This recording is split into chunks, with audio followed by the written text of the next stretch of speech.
Prime Minister, thank you for giving us the floor at this time. We are proud to propose the idea that Hawaii will introduce gambling in the state to provide economic vitality and create jobs.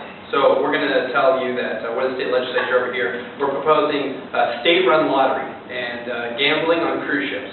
We're not going to build casinos, so just state-run lottery and gambling on cruise ships. Let me give you a little bit of background about the history of gambling in the state. You know, actually the Queen, Leela Kalani, supported this idea back in 1893. She actually was looking to introduce a bill to do that, but obviously things changed with her queenship. The gambling industry is actually one of the fastest growing industries. It grows actually at 9% every year in the past 10 years. It's about a $40 billion industry in America. So when we're talking about jobs in this state and economic vitality, which is the most important thing that a government can do, we are standing here in firm proposition to support this idea that we should legalize gambling in this state. 37 other states have already done this. And this industry is more popular than baseball, movies, concerts, and book sales together. My first 3 points, let me preview them, and I'll take your point actually. State-sponsored gambling will provide economic vitality and growth for the state. My second point is state-sponsored gambling will provide badly needed state revenue. And third, gambling is not addictive, and that actually does not increase crime. And I'll take your point if you'd like. Otherwise, we'll continue. Okay, as you said, there's 37 other states that have legalized gambling. Would you say the image of Hawaii itself is one of the primary contributions and factors of why Hawaii has not already legalized gambling? I think, let's talk about some of the values that Hawaii had. The value of ohana, the value of aloha, the spirit and love. You can have gambling besides the fact and the values that our people have in this state.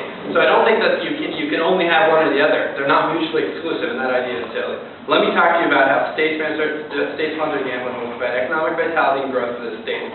In Las Vegas, the #1 gambling place in the United States and in the world, the people that have jobs there are mostly union and well-paid.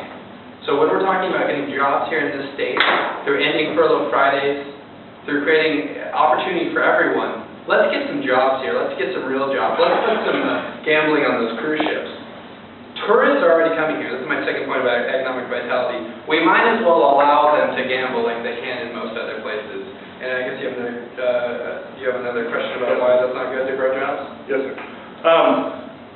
California also legalized gambling. It has theirs only on reservations for Indians, which is also mutually exclusive as a cruise ship would be. But they suffer from one of the largest economic deficits. How does that factor in with their job loss? Yet again, I don't think your reasoning is correct. The fact that they have gambling legal, like 37 other states, and yet they have a budget deficit. The budget deficit was created by bad administrations who spent too much and have too little revenue. If you want to talk about revenue, let's talk about our revenue. And furlough Fridays are abhorrent that we are failing our children in school. So if you want to talk about revenue at the Hawaii level, let's get some more money in our coffers so we can pay our teachers and get our kids back to school. So thank you for supporting my idea that economic vitality growth is needed. Let me talk about our third point. Taxes will be plentiful from the revenue and bonuses and profits that are won by individual people.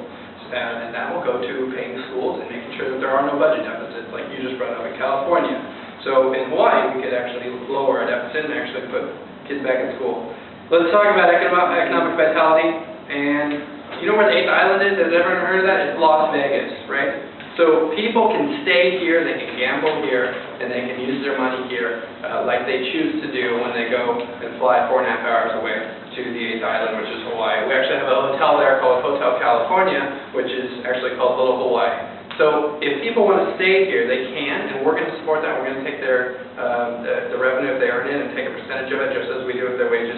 So economic vitality, I think you mentioned, economic vitality is the second point, or is the first point of our main premise, and that's why we think you'll vote with us today. My second point is about how state-sponsored gambling will have badly needed revenue through taxes. This is a new tax stream which is brand new.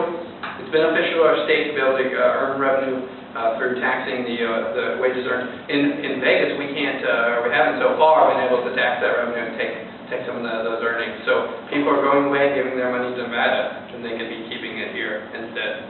So and we're going to dedicate a percentage of it to our schools, to keep our schools open, to send people to colleges. We think that's a great thing to be able to do that, to be able to give more government services, which is what the government's job is to do, to help out the people in the state. Third, my part is going to get a little bit more about how gambling is not addictive and about the myth that somehow there's increased crime with it. So what did I tell you today? I told you about how lottery and cruise ship gambling will be a great thing for the state. I told you about the growing industry that the lottery industry has, with the billions of dollars that are spent in almost every other state in the nation. I told you about how popular it is, and how if you brought it to Hawaii, like we're planning to do, like we would like to do, you're going to have good wage jobs, you're going to have tourists that will spend their money that they can spend only when they go to Vegas. We're going to have tax revenues, which are going to go to the state, about people staying here instead of going to vacation in Hawaii. And I told you about the state revenue that needed that. And we need that right now. So that's why you'll vote with us today, because of those reasons. Thanks so much.